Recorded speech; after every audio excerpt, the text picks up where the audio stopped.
नमस्कार दोस्तों, स्वागत करता हूं आपके अपने प्यारा सा यूट्यूब चैनल महतो सर में। आशा आप लोग कैसे हैं। आशा करता हूं कि आप लोग स्वस्थ होंगे, मस्त होंगे, खुश होंगे। तो इसी तरह से हमेशा मुस्कुराते रहिए। और आज हम आप लोगों के सामने एक नए वीडियो को लेकर और एक नए नाटक को लेकर आप लोगों के सामने क्या हुए प्रस्तुत हुए हैं। आज हम लोग पढ़ेंगे कालिदास का प्राणी प्रेम, जो गुजरात बोर्ड का कक्षा 10 का चैप्टर नंबर 6 है। आज हम लोग पढ़ेंगे कालिदास का प्राणी प्रेम, जो मोहन राकेश के द्वारा रचित पाठ है। मोहन राकेश ने कालिदास के प्राणी प्रेम को इसमें दर्शाया है। इसमें दर्शाया गया है मोहनदास ने इस नाटक के माध्यम से। यह जो पाठ है यह नाटककार पाठ है। इस पाठ में नाटक के माध्यम से बताया गया है, दर्शाया गया है कि जब हम किसी को प्राण दे नहीं सकते तो हमें किसी का प्राण लेने का भी हक नहीं है। चलिए आगे हम लोग स्टार्ट करते हैं, पाठ को पढ़ते हैं और ज्यादा देर न करते हुए हम लोग पाठ को पढ़ते हैं। सबसे पहले हम लोग देखेंगे लेखक का परिचय। सबसे पहले मदन मोहन गुलानी यानी कि मोहन राकेश जी से हम लोग क्या करते हैं, मिलते हैं और मोहन राकेश जी का जन्म जीवनी क्या है वो जानते हैं। देखिए ये हमारे पाठ के राइटर हैं मोहन राकेश जी। देखिए मोहन राकेश जी का जन्म सन 1925 ईस्वी में, यानी मोहन राकेश का जन्म सन 1925 में और इनकी मृत्यु सन 1972 ईस्वी में। बात समझ में आ रही है। मोहन राकेश का जन्म कब हुआ था तो सन 1925 में और इनकी मृत्यु सन 1972 ईस्वी में। ठीक है।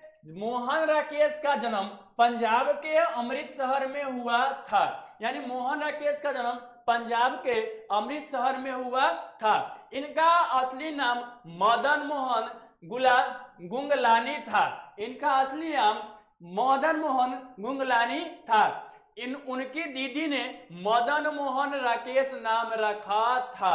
यानी कहने का मतलब है कि मोहन राकेश जी का असली नाम ओरिजिनल नाम मदन मोहन गुललानी था। मदन मोहन गुललानी था, लेकिन मदन मोहन उनकी दीदी ने नाम चेंज कर मदन मोहन राकेश रखा था। और आगे देखते हैं इनका जीवनी। ठीक है। कह रहे हैं, लिखा गया है कि मोहन राकेश हिंदी साहित्य के अच्छे नाटककार, उपन्यासकार और कहानीकार के रूप में अपना नाम अमर कर गए हैं।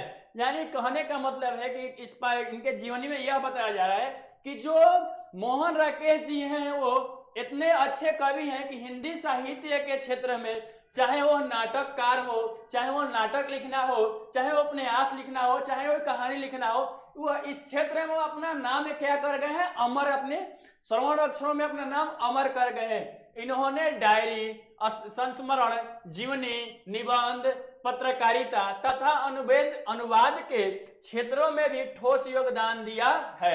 यानी कि इन्होंने डायरी लिखना भी, पत्रकारिता करना भी और इसके साथ साथ जीवनी में, निबंध में, ये सारे क्षेत्र में इन्होंने अपना योगदान, अपना सहयोग दिया है। किसने? तो हमारे ये मोहन राकेश जी ने। ठीक है। नाटक में आषाढ़ का एक दिन, यानी कहने का मतलब है आषाढ़ जो होता है वो महीने का नाम होता है। जैसे चैत, बैसाख, जेठ, आषाढ़, कुआर, कार्तिक, अगहन, पूस, माघ, ये सब होता है। ये सारे क्या है, हिंदी के महीने के नाम है। जैसे हम लोग इंग्लिश में जनवरी, फरवरी, मार्च, अप्रैल, मई, जून, जुलाई, ये सब जो महीने का नाम है, वैसे ही हिंदी में अगर कहा जाए तो हिंदी में ये महीने का नाम होता है चैत, बैसाख, जेठ, आषाढ़, अगहन, पूस, माघ, भादो, कुआर, कार्तिक। ठीक है। तो इसमें इस नाटक में क्या है, नाटक है आषाढ़ का एक दिन।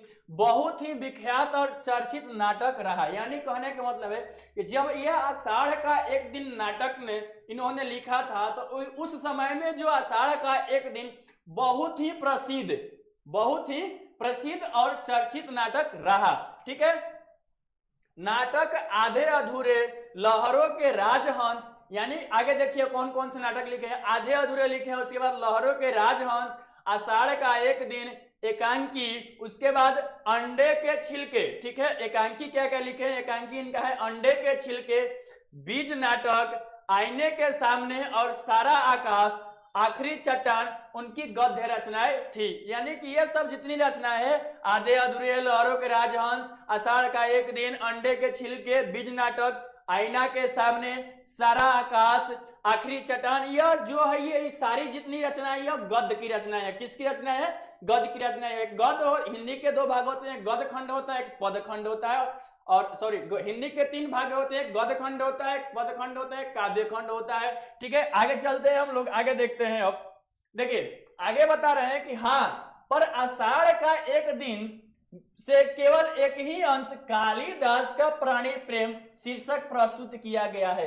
यानी कि जो हम लोग चैप्टर पढ़ने वाले हैं, जो हम लोग पाठ पढ़ने वाले हैं, वह पाठ जो नाटक लिखे थे उसमें से उस नाटक में से नाटक क्या लिखे थे? आषाढ़ का एक दिन। और आषाढ़ के एक दिन में से ही इस भाग को, जो कालिदास का प्राणी प्रेम लिखा गया था, इस भाग को क्या किया गया है? निकाला गया है। मतलब कि आषाढ़ के एक दिन का ही यह पार्ट है, एक भाग है, और उसको यहाँ प्रस्तुत किया गया है। देखिए नाटक के दो प्रमुख पात्र मल्लिका और कालिदास। यानी कि जो यह नाटक है, हम लोग जो यह नाटक पढ़ने वाले हैं, इस नाटक में दो प्रमुख पात्र हैं, दो मुख्य पात्र हैं, एक कालिदास है और एक मल्लिका है। कालिदास बाण से घायल हरिणी शावक को बचा लेता है। यानी कालिदास जो है बाण से घायल हरिणी शावक को बचा लेता है। यानी कि अब आप लोग को समझ में आ गया होगा कि यह पाठ जो है वह किस जानवर के ऊपर है, किस जानवर के ऊपर है, किस पशु के ऊपर है, किस जानवर के ऊपर है। बात समझ में आया? किसके ऊपर है? हरिणी शावक के ऊपर। किस जानवर के ऊपर है? हरिणी शावक के ऊपर। नाटककार ने यह कहना चाहा है कि अगर हम प्राण दे नहीं सकते तो किसी का प्राण लेने का भी अधिकार हमें नहीं है। हमने आपको स्टार्टिंग पीरियड में ही बताया कि इस पाठ में एक बात बोला गया है क्या, कि अगर हम किसी को प्राण दे नहीं सकते तो किसी का प्राण लेने का भी अधिकार हमको नहीं है। मारने वाले से बचाने वाला महान होता है। बात समझ में आ रहा है? मारने वाला से ज्यादा बचाने वाला क्या होता है? महान होता है। वस्तुतः दंतुल ने शिशु हिरण शावक को घायल कर दिया है, इसलिए इस प्रकार का व्यंग बाण लेखक उस पर ही चलाते हैं। यानी कहने का मतलब है जो हिरण है वह एक प्रकार से वह बच्चा, हिरण का क्या है? बच्चा है, और उसको मारा कौन है? तो उसमें एक और पात्र है, वह पात्र है दंतुल। वह पात्र क्या है? दंतुल। जो दंतुल है वह राजा का आदमी होता है, राजपुरुष होता है, राजा का आदमी होता है, और वही शिशु हिरण को क्या कर दिया है? अपने बाण से मार दिया है। और जो भी बातें कही गई है, जो भी बातें बताई गई है, वो सारी बातें, जैसे भी बातें इसमें बताया जाएगा, वो सारी बातें किसके लिए कहा गया है? तो दंतुल के लिए कहा गया है। ठीक है, अतः यहाँ पर जीवदया की बात बताकर कालिदास का प्राणी प्रेम प्रकट किया गया है। यानी कि इस पाठ में, इस नाटक में जीव के प्रति दया, यानी कि जीव के प्रति दया को बताकर, क्या? जीव के प्रति दया को बताकर प्राणी के लिए प्रेम को प्रकट किया गया है। आप लोगों से एक मेरा क्वेश्चन रहेगा, जीव दया, जीव के लिए दया, यह कौन सा समास है? कमेंट में आंसर दीजिएगा। ठीक है, आगे चलते हैं। प्रकट किया है, पशु पंछी हमारे मित्र हैं, अतः उनका हनन नहीं होना चाहिए। यानी जिस प्रकार से आदमी का आदमी, जिस प्रकार से मनुष्य के साथ दोस्ती होता है, उसी प्रकार से पशु पंछी भी हमारे क्या है? मित्र हैं, हमारे दोस्त हैं। ठीक है, और हम लोगों के जीवन के लिए, हमारे पर्यावरण को संतुलित बनाए रखने के लिए जो पशु पंछी है वो रहना बहुत जरूरी है। नहीं तो अगर ये नहीं रहेंगे तो हमारे पर्यावरण का संतुलन बिगड़ जाएगा। अतः एक तरीका से हमारे पशु पंछी जो है हमारे क्या है? मित्र है, उनको मारना, उनका हनन नहीं करना चाहिए। इस पाठ में इसी बात पर क्या किया गया है? चर्चा किया गया है। यानी कि जब यह पाठ क्या होता है? चालू होता है। कैसे चालू होता है? देखिए, पर्यावरण की रक्षा के लिए पशु पंछियों का अन्य महत्व है। यानी कि पर्यावरण की रक्षा करने के लिए जो पशु पंछी है उनका बहुत अन्य महत्व है।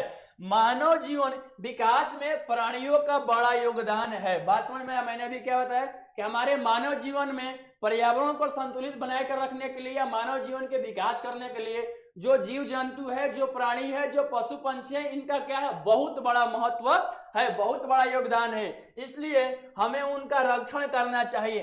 मानव के साथी है, यानी इसलिए हमें उनका बचाव करना चाहिए, रक्षा करना चाहिए, क्योंकि वह क्या है, मानव के साथी है। अब यहाँ से क्या होता है, पाठ स्टार्ट होता है। अब यहाँ से नाटक क्या होता है, स्टार्ट होता है। नाटक स्टार्ट यहाँ से होता है कि कालिदास जो है एक छोटे से हिरण के बच्चे को अपने गोद में लिए हुए, जिसको बाण लगा हुआ है और कुछ करते हुए आते हैं, ऐसे जैसे छोटे बच्चे को हम लोग कराते हैं ना, बोल कर दें चुप हो जा, चुप हो जा, चुप हो जा, हम बाबू चुप हो जा, मत रो, उसी तरह से वो पुचकारते हुए किसी भी जैसे पुचकारते हुए आते हैं और यहां से जो होता है पाठ स्टार्ट होता है। ठीक है, आगे चलते हैं। अब देखिए पाठ स्टार्ट होता है, आगे देखिए कालिदास पुचकारते हुए प्रवेश करते हैं और कहते हैं हिरण के छोटे से बच्चे से, हिरण के छोटे से बच्चे से बात करते हैं जैसे एक छोटा सा बच्चा घर में बेबी होता है और वह रोता है और कहते हैं कि बाबू बाबू चुप हो जाइए, बाबू चुप हो जाइए, मम्मा आएगी, मम्मा आएगी। उसी तरीके से कर रहे हैं कालिदास। देखिए उस हिरण के छोटे से बच्चे को पुचकारते हुए, जैसे छोटे सा बच्चा हिरण का है और गोद में लेके क्या हुए बैठे हुए, आप देख सकते हैं। देखिए हम जिएंगे, हरिण शावक हम लोग, हम जिएंगे, यानी क्या बोला जा रहा है यहाँ पर कि हम जिएंगे, हरिण शावक हम जिएंगे, जिएंगे ना, एक बाण से आहत होकर हम प्राण नहीं देंगे। यानी कह रहे हैं कि हम जिएंगे, ठीक है, हरिण शावक हम जिएंगे, हरिण शावक जिएंगे ना, एक बाण से आहत होकर, यानी कि एक बाण से घायल होकर हम प्राण नहीं देंगे, एक बाण से घायल होकर हम प्राण नहीं देंगे। हमारा शरीर कोमल है तो क्या हुआ, हम पीड़ा सह सकते हैं। कालिदास कहते हैं कि हमारा शरीर अभी कोमल है तो क्या हुआ, हम छोटा मोटा पीड़ा को क्या कर सकते हैं, सह सकते हैं। एक बाण प्राण ले सकता है तो उंगलियों का कोमल स्पर्श प्राण दे भी सकता है। यानी कालिदास कहते हैं उस हिरण के छोटे से बच्चे को पुचकारते हैं, नहीं नहीं नहीं हम लोग जिएंगे ना, कोई बात नहीं, हम लोग जिएंगे है ना, हमारा इतना कोमल शरीर है। ऐसे करते हैं कि हमारा इतना कोमल शरीर है तो क्या हुआ, एक बाण से घायल होकर हम लोग प्राण देख सकते हैं, ऐसा नहीं। यदि एक बाण घायल कर सकता है तो हमारे उंगलियों का कोमल स्पर्श, क्या हमारे उंगलियों का कोमल स्पर्श क्या कर सकता है, उस घाव को क्या कर सकता है, हमारे उंगलियों का कोमल स्पर्श प्राण दे भी सकता है, यानी कि प्राण बचा भी सकता है। हमें नए प्राण मिल जाएंगे, हम कोमल आश्रम पर विश्राम करेंगे, यानी आश्रम मतलब बिछौना बिस्तर होता है। ठीक है, कह रहे हैं कालिदास कि हमें फिर से नया जीवन मिलेगा, हम लोग फिर से अच्छे हो जाएंगे और हम लोग फिर से एकदम, अब हमें क्या करेंगे, हम लोग कोमल कोमल एकदम मुलायम आश्रम, मुलायम बिछौने पर क्या करेंगे, हम विश्राम करेंगे, आराम करेंगे। हमारे अंगों पर घृत का लेप होगा, कल हम फिर वनस्थली में घूमेंगे, कोमल दुर्वा खाएंगे, खाएंगे ना, खाएंगे ना। यानी कहने का मतलब है उस हिरण के बच्चे को कह रहे हैं कि हम लोग चुप हो जाओ, ठीक हो जाओ, टेंशन मत लो, ठीक हो जाओगे। जो तुम्हारा चोट लगा है उस चोट पर अपने कोमल अंगुलियों से हम लोग क्या करेंगे, घृत मतलब घी का लेप लगाएंगे, वह घाव भर जाएगा और कल हम लोग फिर से उसी वनस्थली में चलेंगे जहां कोमल कोमल दुर्वा मतलब दूब का घास होता है, वहां जहां कोमल दुर्वा मतलब दूब का घास होता है और कोमल कोमल दूब का घास को खाएंगे, खाएंगे ना, खाएंगे ना। इस तरीके से कालिदास जो है उस हिरण के बच्चे से बात करते हैं। अब आगे देखिए मल्लिका का यहां से प्रवेश होता है। मल्लिका अपने को ऐसे सहेज कर और मंच पर आती है और कहती है, मल्लिका अपने को यह आहत हरिण शावक, यह आहत हरिण शावक। मल्लिका आश्चर्य से कहती है कि यह आहत हरिण शावक मतलब यह घायल हरिण का, हरिण शावक हरिण का बच्चा, ठीक है, यह ऐसा कौन व्यक्ति है जिसने इसे आहत किया है, मतलब यहाँ पर ऐसा कौन व्यक्ति है जिसने इसे घायल किया है। क्या दक्षिण की तरह यहाँ भी, क्या दक्षिण की तरह यहाँ भी, मतलब इधर भी हम लोग की तरफ दक्षिण की तरफ होने लगा। आगे देखते हैं कालिदास क्या बोलते हैं। देखिए कालिदास कहते हैं कि आज गांव प्रदेश में कई नई आकृतियां देख रहा हूं। क्या आज गांव प्रदेश में कई नई नई आकृतियां देख रहा हूं। देखिए झरोखे के पास जाकर आसन पर बैठ जाते हैं, मतलब जाकर बैठ जाता है। कालिदास जो होता है झरोखे के पास उसका आसन होता है और उस आसन पर जाकर बैठ जाता है और कहता है कि आज गांव में कुछ नई नई आकृतियां, मतलब नए नए लोग को देख रहा हूं। ठीक है, राज्य के कुछ कर्मचारी आए हैं। क्या? राज्य के कुछ कर्मचारी आए हैं। और यह बात किससे कह रहे हैं? कालिदास यह बात किससे कह रहे हैं? तो मल्लिका से कह रहे हैं कि राज्य के कुछ कर्मचारी आए हैं। और हिरण शावक को अपने बक्स से अपने गले से सटाकर थपथपाने लगता है। इसे थपथपाते हुए बोलता है कालिदास, क्या क्या बोलता है कि हम सोएंगे ना, हाँ हम सोएंगे ना, थोड़ी देर आराम करेंगे तो हमारी पीड़ा दूर हो जाएगी, परंतु सोने से पहले हमें थोड़ा दूध पी लेना है। मल्लिका थोड़ा दूध हो तो किसी भाजन में ले आ। यानी कह रहे हैं जैसे हम लोग छोटे से बच्चे कहते हैं कि उल्लू लुलू बाबू चुप हो जाओ ना, अच्छा बाबू सोना, बाबू सोना, अच्छे बच्चे नहीं रोते हैं, मम्मी आएगी ना, दूध पिलाएगी ना, परंतु अभी मम्मी को आने में टाइम लगेगा ना। तो यहाँ पर ही कालिदास उसी तरीका से कह रहे हैं, अब बाबू मेरा सोएगा, लाला मेरा सुगा मेरा सोएगा, सो जा बाबू सो जा, लेकिन बाबू सोने से पहले दूध पीना है, बाबू दूध पीने के बाद ही बाबू मेरा सोएगा, मेरा अच्छा बाबू, मेरा नन्हा बाबू, मेरा सोना बाबू, मेरा सुगा बाबू। इस तरीके से करके भी बच्चे को सुलाता है। ठीक है, आगे देखिए और कहते हैं यहाँ पर उनके बगल में जो मल्लिका होती है, मल्लिका से बोलते हैं कालिदास कि तुम जो दूध है वो दूध लेकर आओ, जो बर्तन में दूध रखा हुआ है उस दूध को लेकर आओ। मल्लिका कहती है कि माँ ने दूध औंट कर रखा है, यानी कहने औंट कर रखा है, यानी कि जो माँ है, माँ दूध को गर्म करके क्या की है? रखी है। देखती हूँ चूल्हे के निकट रखे बर्तनों के पास देखने लगती है। यानी कि मल्लिका जो है कह रही है कि ठीक है, माँ ने दूध औंट कर रखा है, जाके देखती हूँ। तो मल्लिका जो है चूल्हे के पास जाती है और बर्तन में जाके देखने लगती है कि दूध है कि नहीं है। अभी 2-3 राज्य कर्मचारी को हमने घोड़े पर जाते हुए देखा है। मल्लिका कह रही है दूध को देखने गई है, दूध लाने गई है, और कालिदास से कहती है कि अभी हमने तुरंत घोड़े पर सवार 2-3 राज्य कर्मचारी को जाते हुए क्या किया है? देखा है। माँ कहती है कि जब भी ये लोग आते हैं कोई ना कोई अनिष्ट होता ही है। यानी कह रही है मल्लिका कालिदास से कि माँ कहती है हमेशा कि जब भी यह राज्य कर्मचारी आते हैं कोई ना कोई अनिष्ट, कोई ना कोई अनहोनी होता ही है। वर्षा के रोमांच के बाद मुझे यह सब बहुत विचित्र लगा। कौन बोल रही है? मल्लिका बोल रही है कालिदास के कि वर्षा के रोमांच के बाद मुझे ऐसा सब ये क्या है? बहुत विचित्र लगा। दूध का बर्तन उठाकर दूध खुले बर्तन में उड़ने लगती है। ठीक है, जो दूध का बर्तन है, जो दूध रखा हुआ था मटको उसे ढक देती है और उसको एक छोटे से खुले बर्तन में क्या करने लगती है? उलटने लगती है। यहाँ पर गर्म दूध है, देख रहे हैं, इसको वे क्या करेंगे? पलटी। माँ आज बहुत रुष्ट है।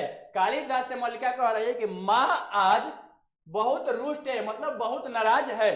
कालिदास हरिणी शावक को बाहों में झुलाने लगता है। यह ऐसे सब सुनता है और यहाँ पर दृश्य देखने को मिलता है कि ऐसे ऐसे कालिदास जो है हरिण शावक को, जो हरिण का बच्चा है, वो ऐसे झुलाने लगता है अपनी बाहों में। ठीक है, आगे देखते हैं।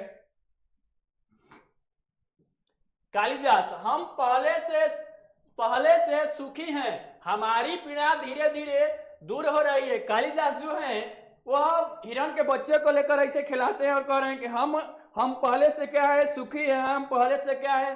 अच्छे हैं। हमारे जो कष्ट है, हमारी जो पीड़ा है वो क्या हो रही है? दूर हो रही है। अब हम धीरे धीरे स्वस्थ हो रहे हैं। न जाने इसके रुई जैसे कोमल शरीर पर उसके बाण छोड़ते कैसे बना कैसे? यानी कह रहे हैं, कालिदास कह रहे हैं कि न जाने इतना कोमल शरीर पर उसको थोड़ा भी दया मोह नहीं है और बाण छोड़ते कैसे निर्दयी था, तो इसके कोमल शरीर पर बाण छोड़ दिया। न जाने उसको कैसा दया नहीं है कि उसके कोमल शरीर पर बाण से वार कर दिया। वह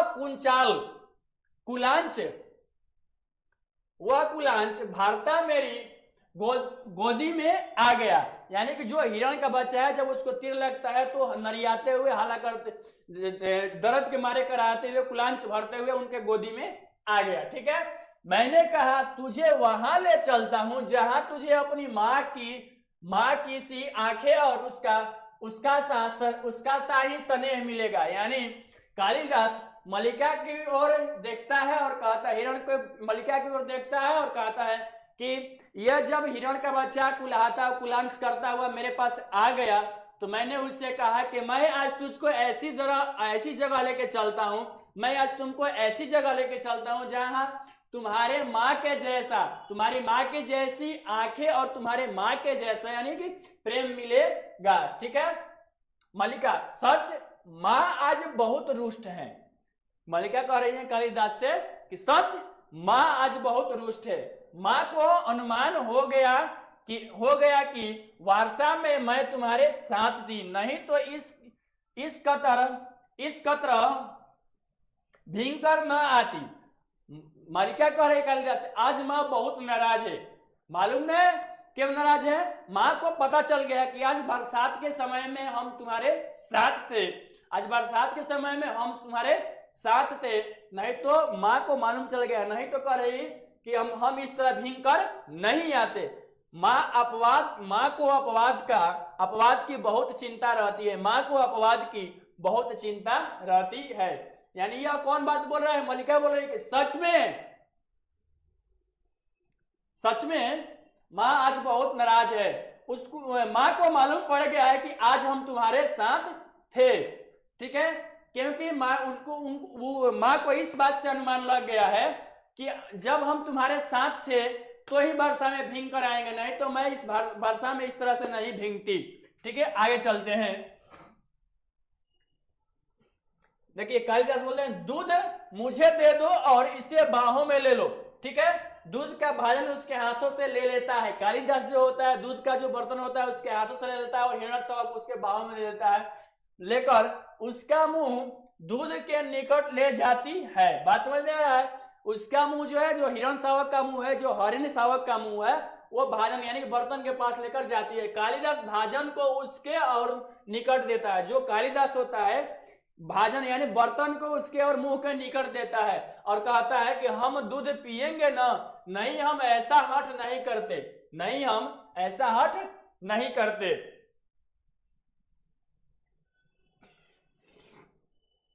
कह रहा है कैसे? एक छोटे से बच्चे को नाना बाबू दूध पी लो, दूध पी लो, नाना बाबू, अच्छा बाबू, सोना बाबू, दूध हठ नहीं किया करते, जिद नहीं किया करते, अच्छे बाबू दूध पिया करते हैं। वैसे ही कालिदास भी कहते हैं कि हम दूध पिएंगे ना, नहीं हम ऐसा हठ यानी नहीं करेंगे, ऐसा जिद नहीं करेंगे, हम दूध अवश्य पिएंगे।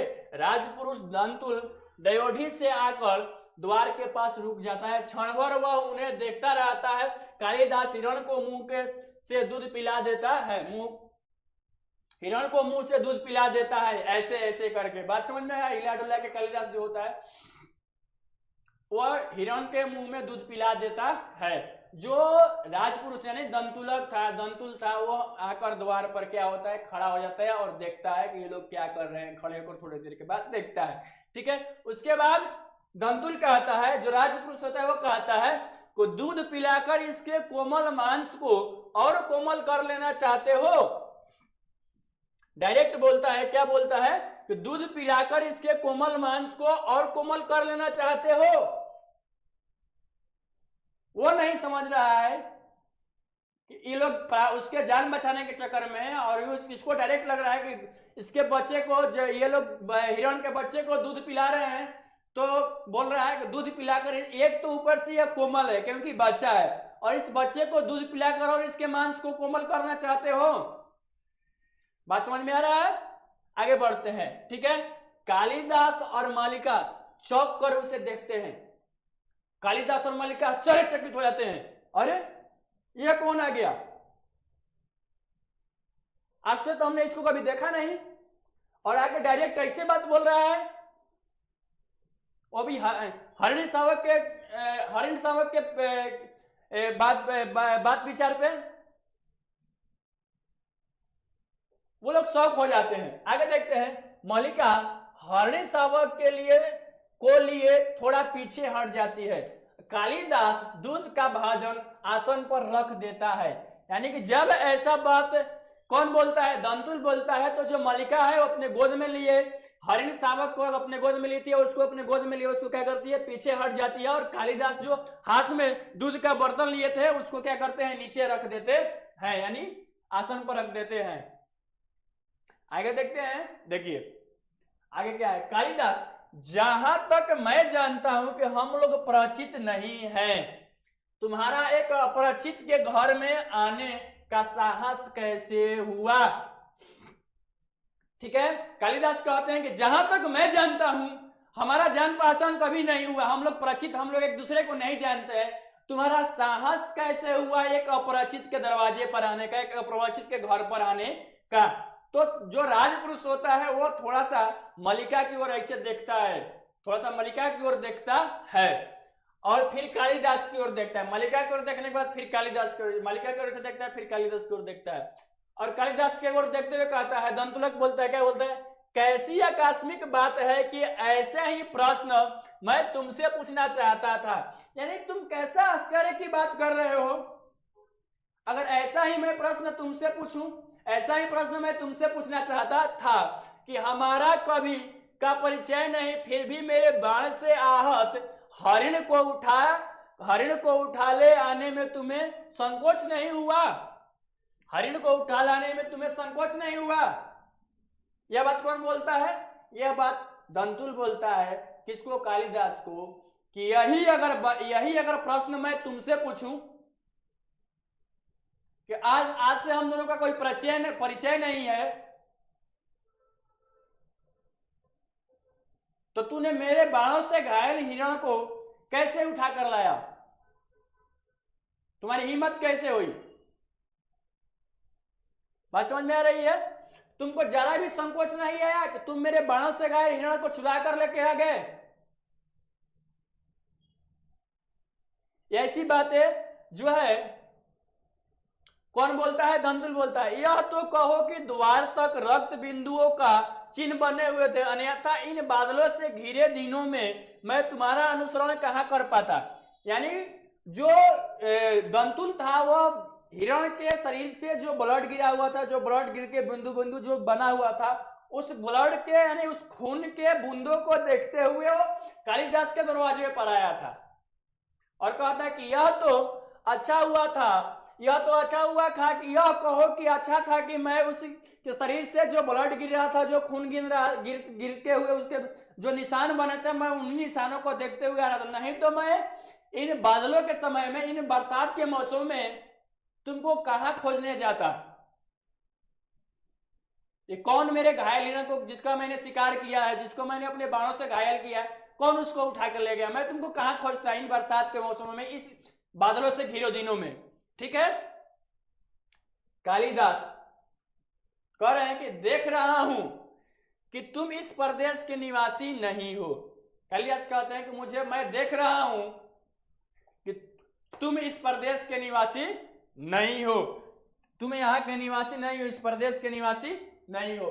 दंतुल कहता है तो क्या मेरे ललाट की रेखाओं को देखकर, दंतुल बोलता है तो क्या मेरे ललाट की रेखाओं को देखकर जान पड़ता है कि चोरी के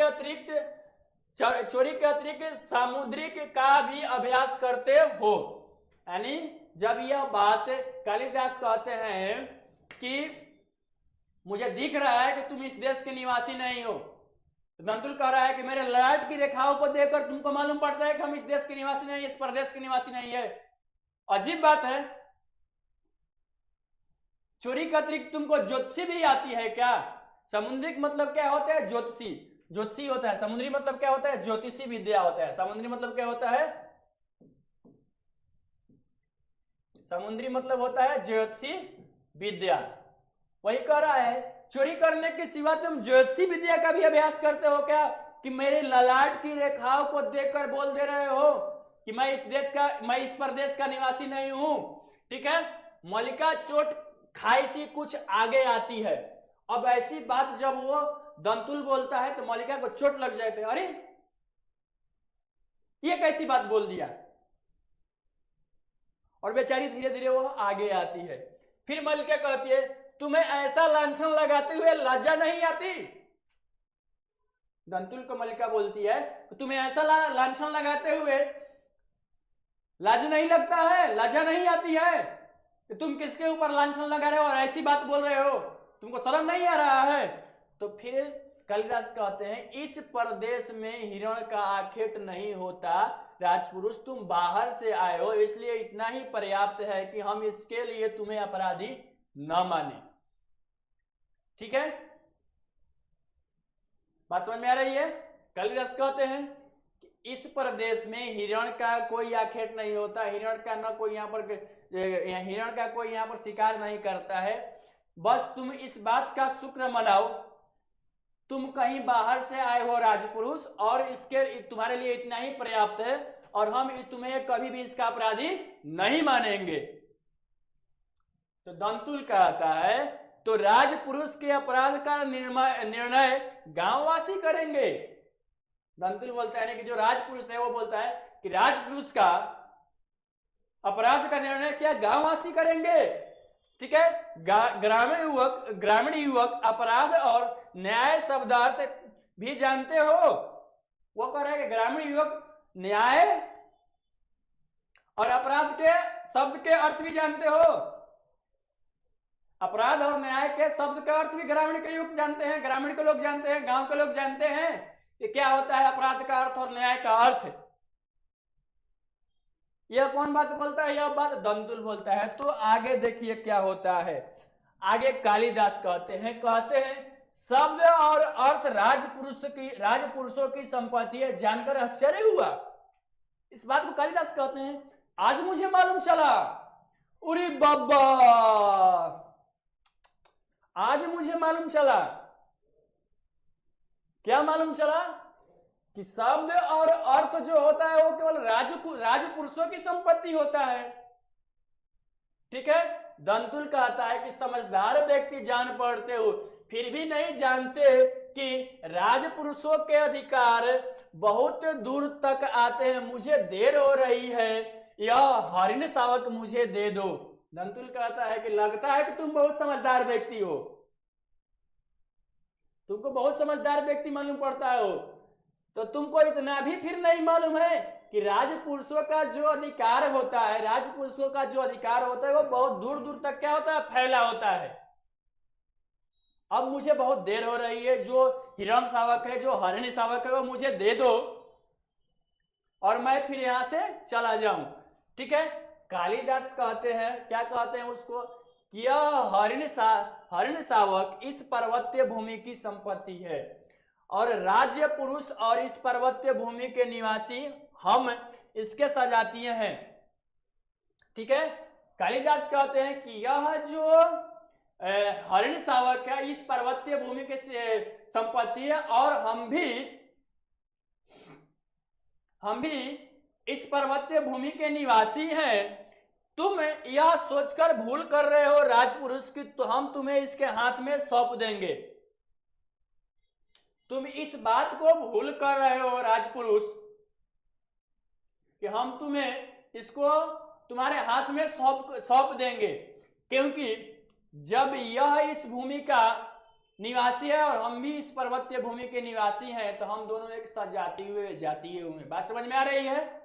और तुम इसका जरा भी सोचना मत कि हम तुमको इसको सौंप देंगे, ऐसा कदापि नहीं होता है। मालिका से कहते हैं मालिका इसे अंदर लेकर तल्प पर या किसी आश्रम पर क्या कर दो, सुला दो। बात समझ में आया? मालिका से कालिदास कहते हैं कि मालिका तुम इसे अंदर लेके जाओ और किसी बिछावने के ऊपर क्या कर दो, आश्रम के ऊपर बिछावना होता है, बिस्तर होता है, उसके ऊपर। अंबिका सहसा अंदर से आती है, यानी कि अंबिका जो है उसकी माँ जो है वो अंदर से आती है और क्या कहती है, इस घर के तल्प और आश्रय हरिण शावकों के लिए नहीं है। कहती है कि इस घर में जितने भी तल्प हैं, क्या इस घर में जितने भी तल्प यानी इस घर में जितने भी बिस्तर हैं वह हरिण शावकों के लिए नहीं है। ठीक है, वह किसके लिए है? वह मनुष्यों के लिए, हरिण शावकों के लिए नहीं है। मलिका करे कि तुम देख रही हो माँ, किसको बोल रही है? अंबिका से बोले कि तुम देख रही हो माँ? अंबिका करे कि हाँ देख रही हूं, इसलिए तो कह रही हूं कि तल्प और आश्रम मनुष्यों के सोने के लिए, पशुओं के लिए नहीं है। बात समझ में आया? नहीं समझ में आया? यहाँ पर जो कालिदास है वो मल्लिका कहते हैं कि तुम इसे लेकर जाओ और इसे किसी बिछावने पर बिस्तर पर सुला दो। और वो जो होता है अंदर से आवाज आता है, अंदर से क्या आवाज आता है कि इस घर में जितने भी तर्प और आस्तरण है वह हरिण शावकों के लिए नहीं है, हरिण शावकों के लिए नहीं है। मल्लिका कह रही है तुम देख रही हो माँ? तो अंबिका बोलती है कि हाँ देख रही हूं, इस घर में जितने भी, इसलिए तो कह रही हूं, इसलिए तो यह बात कर रही हूं कि इस घर में जितने भी बिछावने हैं यानी जितने भी बिस्तर है वह केवल मनुष्यों के लिए, कोई पशुओं के लिए नहीं है। आगे चलते हैं, आगे देखिए कालिदास कह रहे हैं कि कोई बात नहीं है मल्लिका, इसको तुम मुझे दे दो। क्या कह रहे हैं? इसे मुझे दे दो मल्लिका।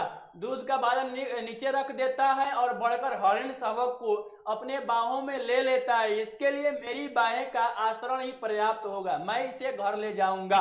द्वार की ओर चल देता है।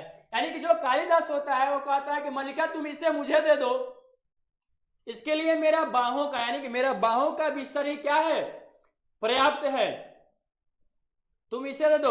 और दूध का जो मुझे दे दो, जो दूध का बर्तन होता है वो कालिदास नीचे रख देता है और उसको अपने बाहों में लिए वो क्या करता है, घर से बाहर द्वार की ओर चल देता है, जाने लगता है।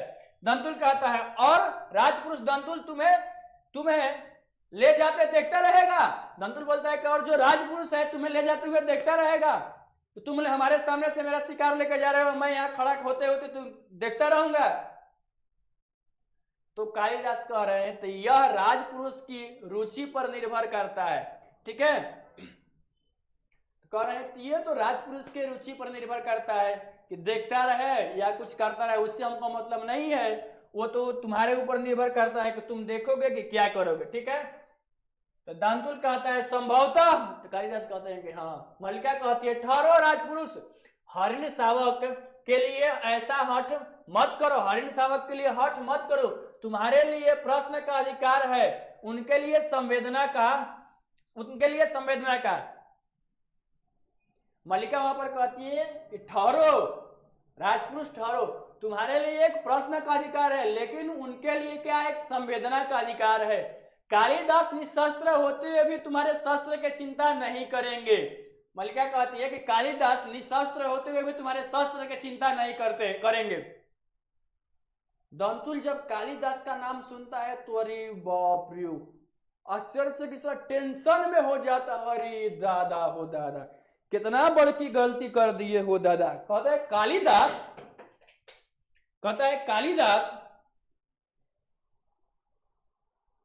ठीक है, कहता है कालिदास तुम्हारा अर्थ है कि मैं जिनसे हरिण शावक के लिए तर्क कर रहा था वे कभी कालिदास है? बात समझ में आ रहा है? यहां पर जो है दंतुल कहता है तुम्हारे कहने का मतलब है कि मैं जिससे कब से बहस लड़ा रहा था, तर्क लड़ा रहा था, वो कभी कालिदास है? मल्लिका कहती है हाँ हाँ, परंतु तुम यह कैसे जानते हो कि कभी कालिदास कभी है? मल्लिका कहती है कि हाँ हाँ वो कालिदास है, लेकिन तुम यह कैसे जानते हो कि कालिदास कभी है?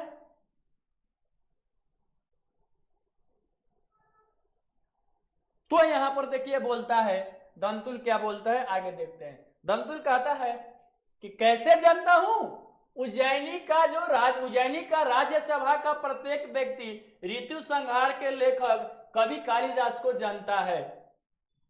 कहते कैसे जानता है बताऊं, उज्जैनी राज्य के राज्यसभा का प्रत्येक व्यक्ति ऋतु संहार यानी कि जो कालिदास ने रचना किया था ऋतु संहार का, यानी कि आषाढ़ के दिन वही ऋतु संहार का जब रचना किया था तो वहां के हर एक व्यक्ति उनको जानता है।